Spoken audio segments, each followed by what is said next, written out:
ભાઈ આ Oggy boot નું શું છે? એના 1800 રૂપિયા ભાઈ. અરે ભાઈ એટલા બધા ન હોય, કાંઈક તો ઓછું રાખો. એટલા ભાઈ બરોબર જ છે બૂટ નો ભાવ. એક કામ કરો ભાઈ, આ બૂટ ના 1600 રૂપિયા રાખો. હા કાંઈ વાંધો નહીં, લઈ જાવ 150 માં. હા વાંધો નહીં ભાઈ, હું જોઈ લઉં. આ ભાઈ બૂટ કેટલા વાળું છે? એ બૂટ ના ભાઈ 1800 રૂપિયા. એટલા બધા ન હોય, કઈક ઓછા રાખો. બરોબર જ છે ભાઈ, અમારા અહીંયા ભાવ જ એટલો હોય. 1300 રાખો ને ભાઈ. હા વાંધો નહીં, લાવો. ભાઈ તમે હજી મારી હારે 1600 માં નક્કી કર્યું ને આને તમે કેમ 1300 માં આપી દીધા? તે ખાલી વાતું કરી અને એને સીધા પૈસા આપી દીધા. 1300 રૂપિયા તો હું આપી દઉં, એમાં શું થઈ ગયું? પણ 1300 રૂપિયા તો મેં આપ્યા હે. અરે હું 1600 રૂપિયા આપી દઉં.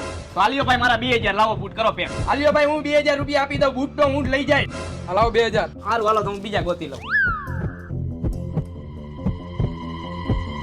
હાલો ભાઈ. આલ્યો પૈસા. કેવી લઈ ગઈ આપણી એક્ટિંગ? એક નંબર. પગાર આપણો વધી જાય ને? અરે વધી જ જાહે.